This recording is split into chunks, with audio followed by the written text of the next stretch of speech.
नमस्कार, news room live में आप सभी का स्वागत है। मैं हूं आपके साथ पराग गुप्ता। सबसे पहले बात करेंगे बुलेटिन में पंचकुला से बड़ी खबर की। थोड़ी देर में सरपंच एसोसिएशन की मुलाकात डीआईजी के साथ होने वाली है। डीआईजी दफ्तर में बैठक होगी। ये बड़ी और अहम जानकारी इस वक्त पंचकुला से आपको बता रहे हैं। थोड़ी देर में सरपंच प्रतिनिधियों के साथ डीआईजी बैठक करेंगे।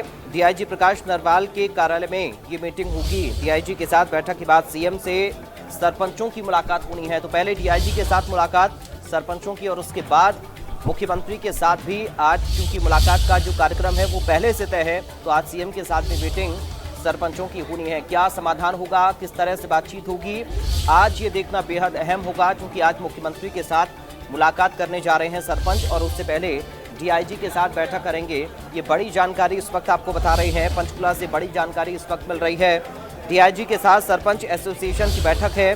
थोड़ी देर में सरपंच प्रतिनिधियों के साथ डीआईजी मुलाकात करेंगे, बैठक करेंगे और उसके बाद आज मुख्यमंत्री के साथ भी मुलाकात सरपंचों की होनी है। डीआईजी प्रकाश नरवाल के कार्यालय में ये मीटिंग होगी। ये बड़ी खबर इस वक्त आपको बता रहे हैं। बड़ी जानकारी पंचकुला से इस वक्त ये खबर सामने आ रही है। तो थोड़ी देर में सरपंच प्रतिनिधियों के साथ बैठक होनी है डीआईजी की। बड़ी और अहम खबर इस वक्त आपको बता रहे हैं। पंचकुला से इस वक्त एक बड़ी जानकारी सामने आ रही है। बड़ी खबर है पंचकुला से। थोड़ी देर में सरपंच एसोसिएशन की मुलाकात डीआईजी के साथ डीआईजी दफ्तर में ये मीटिंग होनी है और आज मुख्यमंत्री के साथ भी मुलाकात होनी है। सरपंचों के प्रतिनिधिमंडल की ये बड़ी और अहम खबर पंचकुला से इस वक्त सामने आ रही है।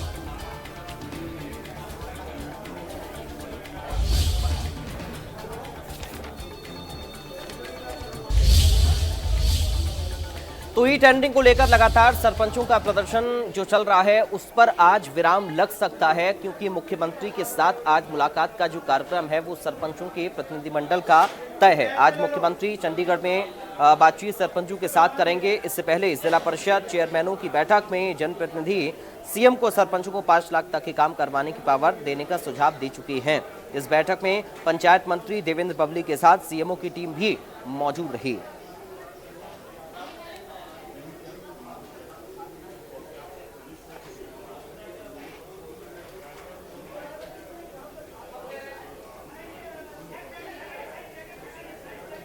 तो ई टेंडरिंग को लेकर हरियाणा में चल रहे विवाद का आज हल निकल सकता है। चंडीगढ़ में मुख्यमंत्री मनोहर लाल सरपंचों के साथ बातचीत करेंगे और इससे पहले जिला परिषद चेयरमैन की बैठक में जनप्रतिनिधि सीएम को सरपंचों को 5 लाख तक के काम करवाने की पावर देने का सुझाव दे चुके हैं।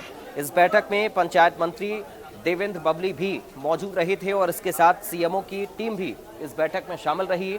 इस बैठक में मुख्यमंत्री को सुझाव दिया गया कि सरपंचों को 5 लाख तक के काम करवाने की पावर दी जा सकती है। तो ये सुझाव मुख्यमंत्री को जनप्रतिनिधियों की ओर से दिया गया है। और बड़ी खबर, आज चूंकि मुख्यमंत्री के साथ मुलाकात होनी है तो इस मुलाकात में क्या बातचीत होती है इस पर सबकी निगाहें टिकी हुई हैं। लंबे वक्त से ई टेंडरिंग पॉलिसी के खिलाफ सरपंचों का जो प्रदर्शन है वो चल रहा है और अपनी मांगों को लेकर सरपंच अड़े हुए हैं। सरपंचों का ये कहना है कि ये पॉलिसी ठीक नहीं है, ये सरपंचों के खिलाफ है, सरपंचों के हक में नहीं है, सरपंचों के अधिकारों का हनन किया जा रहा है। लेकिन सरकार की ओर से लगातार इस बात को कहा जा रहा है कि दरअसल पारदर्शिता लाने के लिए इस पॉलिसी को लाया गया है और इससे बेहतर तरीके से काम हो पाएगा और सरपंचों को भी विकास कराने में, जनता के कामों को कराने में बेहद आसानी होगी। लेकिन उसके बाद भी सरपंचों का विरोध लगातार इस पॉलिसी को लेकर चल रहा है और काफ़ी बैठकें इस पॉलिसी को लेकर, सरपंचों की मांगों को लेकर हो चुकी हैं, लेकिन कोई नतीजा अभी तक उन बैठकों का नहीं निकला। आज मुख्यमंत्री के साथ चूंकि मुलाकात का जो कार्यक्रम है सरपंचों का वो तय है, तो आज की बैठक में क्या नतीजा निकलेगा, क्या बातचीत मुख्यमंत्री के साथ होगी, इस पर सबकी नजरें टिकी हुई हैं। आज की जो बैठक है वो बेहद महत्वपूर्ण है, चूंकि खुद मुख्यमंत्री के साथ सरपंचों की मुलाकात हो रही है और इससे पहले जिला परिषद चेयरमैनों की बैठक हुई। जनप्रतिनिधि इस बैठक में शामिल रहे। सीएमओ के जो अधिकारी हैं, जो टीम है वो मौजूद रही। पंचायत मंत्री देवेंद्र बबली मौजूद रहे और मुख्यमंत्री को सुझाव इस बैठक में दिया गया है कि 5 लाख तक का काम करवाने के लिए सरपंचों को पावर दी जा सकती है। तो क्या होगा मुख्यमंत्री के साथ बैठक में, अभी इसके लिए थोड़ा सा इंतजार करना होगा, क्योंकि ये बैठक बेहद अहम मानी जा रही है।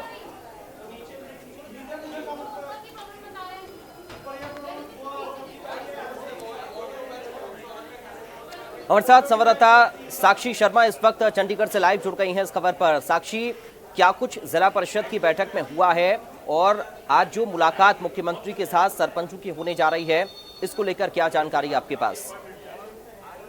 जी बिल्कुल, देखिए लगभग 5:30 बजे चंडीगढ़ में हरियाणा निवास में ये मुलाकात जो है मुख्यमंत्री के साथ सरपंचों की आज होने वाली है। उससे पहले अब से कुछ ही देर में डीआईजी नरवाल के साथ उनकी एक मुलाकात जो है वो होने वाली है और 4 बजे का ये समय था और सरपंच वहां पर पहुंच चुके हैं और अब से कुछ ही देर में डीआईजी नरवाल के साथ उनकी मुलाकात जो है वो शुरू होगी और वहां से मीटिंग के बाद सरपंचों को मुख्यमंत्री से मुलाकात करवाने के लिए लेकर जाया जाएगा।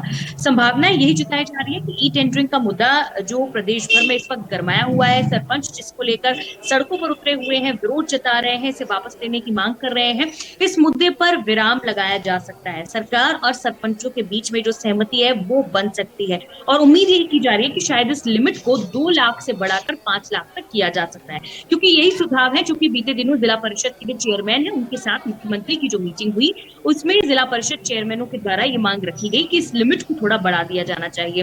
हालांकि सरपंच जो है वो इस बात पर अडिग है कि इस प्रक्रिया को, ये जो ई टेंडरिंग की प्रणाली है, इसे राइट टू रिकॉल के जरिए रिकॉल कर लेना चाहिए, यानी कि वापस ले लेना चाहिए। लेकिन सरकार भी ये सब स्पष्ट कर चुकी है, साफ कर चुकी है, चाहे वो मुख्यमंत्री हो चाहे पंचायत मंत्री देवेंद्र बबली हो, कि ई टेंडरिंग प्रणाली लागू होकर रहेगी। हम इसे इम्प्लीमेंट करेंगे और इसके इम्प्लीमेंटेशन में, इसे लागू करने में जो भी समस्याएं या बाधाएं आएंगी उन्हें सुलझाने का, उनका समाधान लेकर आने का काम किया जाएगा। सरकार लगातार यही दलील दे रही है कि इस प्रणाली के आने से भ्रष्टाचार कम होगा और वहीं उसी के साथ काम की गुणवत्ता बनेगी, किसी की अकाउंटेबिलिटी किसी काम के लिए तय की जा सकेगी और समय सीमा में, बाद समय में जो भी ग्रामीण विकास के काम है वो पूरे किए जा सकेंगे। हालांकि अब निगाहें जो है वो आज मुख्यमंत्री और सरपंचों की मीटिंग पर सभी की टिकी हुई है, क्योंकि पंचकूला में बीते दिनों जो प्रदर्शन हुआ था उस दौरान सरपंचों ने ये मांग रखी थी कि उन्हें मुख्यमंत्री से सीधे वार्ता करनी है, सीधे बातचीत करनी है, जिसके बाद 9 मार्च का समय जो है वो तय किया गया था और आज शाम को डीआईजी नरवाल से मीटिंग के बाद मुख्यमंत्री से सरपंचों की जो वार्ता है, एक बैठक है वो करवाई जाएगी और देखना होगा कि क्या सरकार सरपंचों के साथ नेगोशिएट कर पाती है, क्या सरपंचों और सरकार के बीच में इस ई टेंडरिंग पॉलिसी को लेकर सहमति बन पाती है या नहीं, ये देखने वाली बात है। बहुत शुक्रिया आपका साक्षी, जानकारी और इस पूरी बातचीत के लिए। संवाददाता साक्षी शर्मा को आप चंडीगढ़ से सुन रहे थे। थोड़ी देर में डीआईजी के साथ एक बैठक होने वाली है सरपंचों की और उसके बाद आज शाम को मुख्यमंत्री के साथ भी बैठक होने वाली है। इस बैठक में क्या नतीजा निकलेगा, क्या बातचीत होगी, क्या राशि को बढ़ाया जा सकता है और पावर बढ़ाई जा सकती है सरपंचों की, इसको लेकर आज फैसला हो सकता है। तो क्या आज इस मुद्दे का हल निकलेगा, इस पर सबकी नजरें लगातार टिकी हुई हैं। बढ़ते आगे, अगली खबर की बात करेंगे। राजस्थान में शहीदों की विधवाओं के प्रदर्शन पर दरअसल हरियाणा की गृह मंत्री अनिल विज ने कांग्रेस सरकार पर निशाना साधा और कहा है कि दरअसल कांग्रेस का खून ही ऐसा है। कारगिल के जो शहीदों की विधवाएं हैं उनका फ्लैट भी ये लोग खा गए थे। से ज्यादा घिनौनी बात कोई और हो नहीं सकती है। जो लोग सीमाओं पर हमारे लिए शहीद हो रहे हैं वो सर्वोच्च बलिदान दे रहे हैं और उनके लिए कस्में खाई जाती हैं, बहुत कुछ वादे किए जाते हैं, लेकिन कांग्रेस सरकार ने उसमें किसी को पूरा नहीं किया और जो विधवाएं हैं उनको मोर्चा लगाना पड़ा। वैसे तो कांग्रेस का खून ही ये है, क्योंकि कारगिल के शहीदों की विधवाओं के लिए जो फ्लैट बने थे उसमें से भी ये बहुत सारे खा गए थे। तो इनका तो ऑस्ट्रेलिया के प्रधानमंत्री और पीएम नरेंद्र मोदी के एक साथ मैच देखने पर अनिल विज की ओर से बयान दिया गया। अनिल विज ने कहा कि दरअसल जिस देश के प्रधानमंत्री हमारी तरफ आंख उठाकर देखना नहीं चाहते थे, भारत की तरफ देखना नहीं चाहते थे, आज उन्हीं देश के प्रधानमंत्री नरेंद्र मोदी से मिलना चाहते हैं, मुलाकात करना चाहते हैं और भारत आना चाहते हैं। दोनों देशों के बीच में सब कुछ ठीक होता है तभी बैठकर मैच देखा जाता है और उसको एंजॉय किया जाता है। देश हमारी तरफ देखना पसंद नहीं करते थे, जो हमारे साथ हाथ नहीं मिलाते थे, आज सारे देश, आज प्रधानमंत्री नरेंद्र मोदी जी के साथ मिलना चाहते हैं, बैठना चाहते हैं, बात करना चाहते हैं।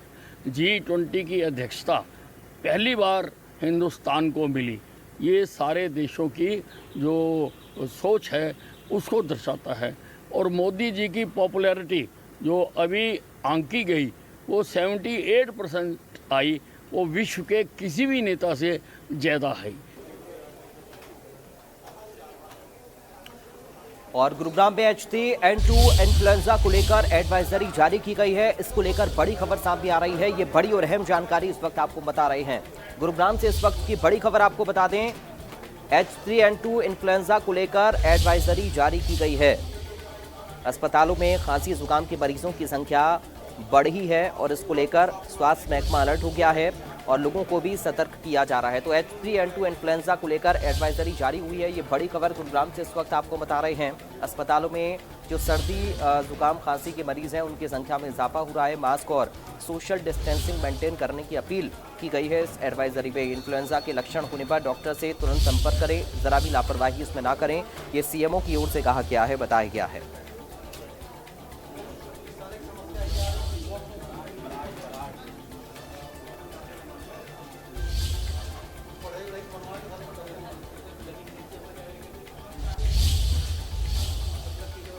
और इंद्री में केंद्र सरकार की पॉलिसियों के विरोध में कांग्रेस पार्टी के जो कार्यकर्ता हैं आज प्रदर्शन उनका, और स्टेट बैंक की जो शाखा है उसके बाहर कांग्रेस पार्टियों का ये प्रदर्शन नारेबाजी करते हुए धरना दिया है। स्टेट बैंक ऑफ इंडिया के सामने कांग्रेस के कार्यकर्ताओं ने 2 तस्वीरें इस वक्त हम आपको दिखा रहे हैं, इंद्री और गुआना की तस्वीरें हैं।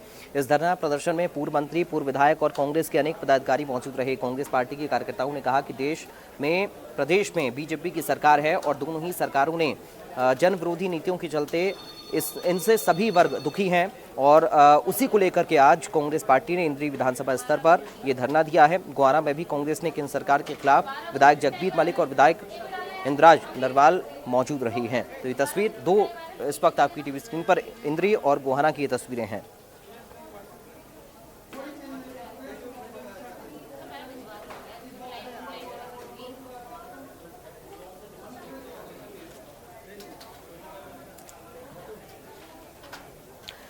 अब गुरुग्राम से बड़ी खबर की बात करेंगे। कांग्रेस पार्टी ने हाथ से हाथ जोड़ो यात्रा गुरुग्राम में निकाली है। ये बड़ी जानकारी इस वक्त गुरुग्राम से आपको बता रहे हैं। कांग्रेस पार्टी की इस यात्रा को लेकर ये बड़ी खबर इस वक्त मिल रही है। हाथ से हाथ जोड़ो यात्रा, कांग्रेस पार्टी की हाथ से हाथ जोड़ो अभियान। कांग्रेस पार्टी का गुरुग्राम में राजेंद्र पार्क इलाके में ये अभियान निकाला गया। पूर्व मंत्री कैप्टन अजय सिंह और पंकज डावर इस दौरान मौजूद रहे। कांग्रेस की नीतियों और विचारधारा को साझा किया गया है। यात्रा में कांग्रेस कार्यकर्ताओं समेत आम लोग शामिल हुए हैं। ये तस्वीर हम आपको दिखा रहे हैं, हाथ से हाथ जोड़ो अभियान कांग्रेस पार्टी का।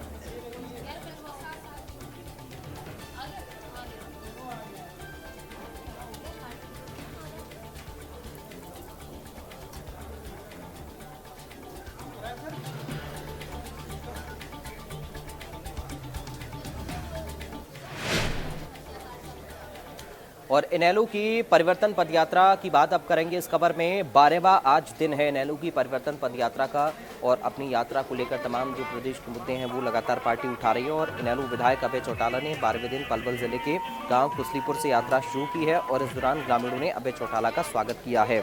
आपको बता दें कि होली के त्यौहार के चलते 2 दिन के लिए इस यात्रा को रोक दिया गया था, जिसके बाद आज से फिर यात्रा शुरू की गई।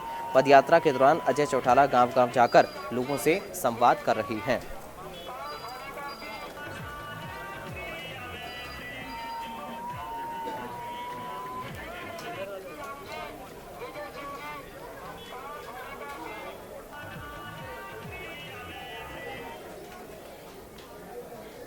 चलिए बढ़ते हैं आगे। अब हिसार की सेंट्रल जेल से खबर सामने आ रही है, जहां पर कैदी पर हमला करने का मामला सामने आया है। दरअसल लड़ाई झगड़े का ही मामला है। सेंट्रल जेल के अंदर में कैदी पर उसके बैरक में मौजूद 4 अन्य कैदियों ने हमला किया। घायल कैदी को सिविल अस्पताल हिसार में इलाज के लिए भर्ती करवाया गया है। सभी आरोपी कैदी और घायल फतेहाबाद जिले के बताए जा रहे हैं। पुलिस को शिकायत में रणजीत सिंह निवासी टोना ने कहा कि वो लड़ाई झगड़े के केस में जेल की कैंटीन नंबर 17 में बंद था। तभी उसकी बैरक में बंद 4 कैदियों ने चम्मच से बनाए कटर से उस पर हमला कर दिया, जिसमें वो गंभीर रूप से घायल हो गया।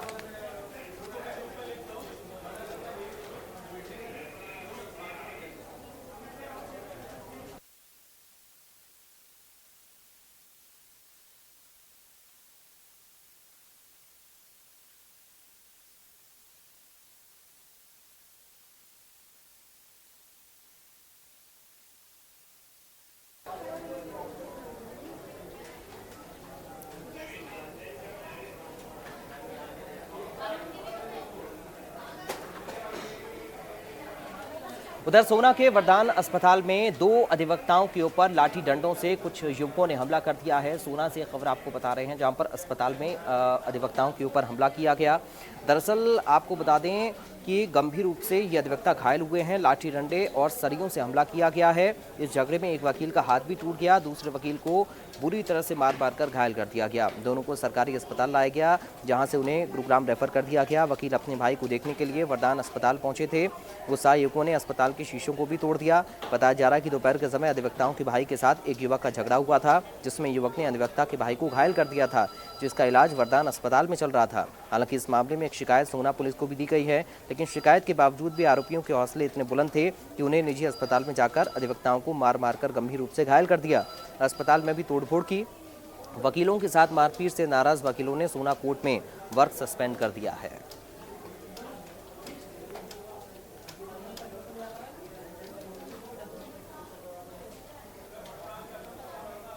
और अब बात करेंगे भिवानी से खबर की। दरअसल भिवानी में तेज रफ्तार का कहर देखने को मिला है। भिवानी में 2 अलग अलग सड़क हादसे हुए हैं और इन दोनों ही अलग अलग सड़क हादसों में 2 लोगों की मौत हो गई है।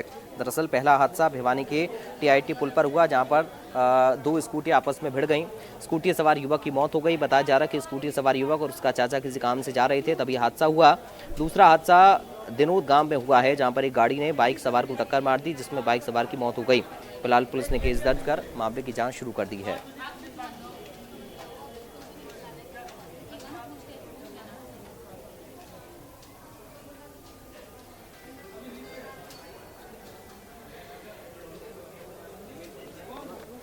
चलिए बढ़ते हैं आगे, बात करेंगे पलवल से खबर की। पलवल में एक युवक की हत्या कर दी गई और इस पूरी वारदात से इलाके में सनसनी फैल गई है। फिलहाल इस पूरे मामले की जांच पड़ताल भी पुलिस कर रही है। दरअसल पलवल के गहलब गांव में महेश सहरावत नाम के युवक की गांव के ही लोगों ने गोली मारकर हत्या की है। युवक के पिता को किसी ने फ़ोन कर जानकारी दी कि उनके बेटे को गोली मार दी गई। आनंद फानंद में महेश को पलवल के नागरिक अस्पताल ले जाया गया, जहाँ डॉक्टर्स ने उसे मृत घोषित कर दिया। युवक के सिर में गोली मारी गई थी। पुलिस ने मामले में शिकायत के आधार पर सभी नामजद और अन्यों के खिलाफ हत्या का केस दर्ज किया है। पुलिस का कहना है कि 2 दिन पहले मृतक की आरोपियों से भी किसी बात को लेकर कहासुनी हुई थी, पर उसी बात की रंजिश रखते हुए आरोपियों ने इस पूरी वारदात को अंजाम दिया है।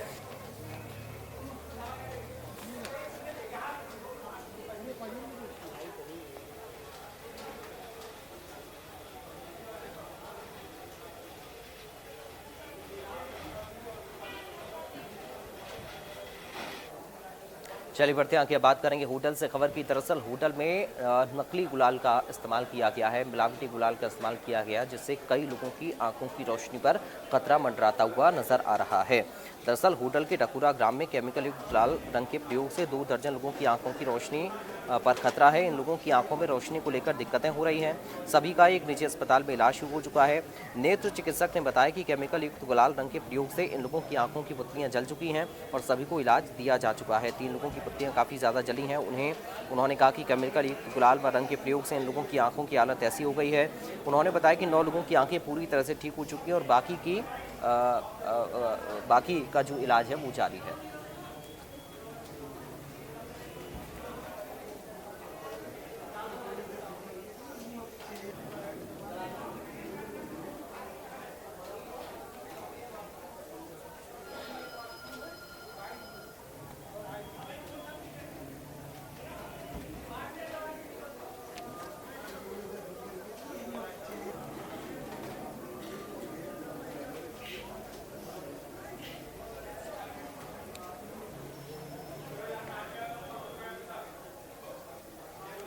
चलिए बढ़ते हैं आगे, बात करेंगे झज्जर से खबर की, जहां पर अवैध निर्माण को लेकर प्रशासन लगातार सख्त बना हुआ है और प्रशासन ने अवैध निर्माण के ऊपर झज्जर में इस बार कार्रवाई भी की है और इस कार्रवाई से हड़कंप मच गया है इलाके में। दरअसल बादली और सापला रोड पर अवैध निर्माण के लिए बनाई गई बुनियाद को जेसीबी की मदद से ढहा दिया गया। नगर परिषद के एमई मनदीप ने बताया कि पिछले काफ़ी समय से अवैध निर्माण की शिकायतें मिल रही थी, जिसके बाद प्रशासन ने अवैध निर्माण पर बुलडोजर चला दिया।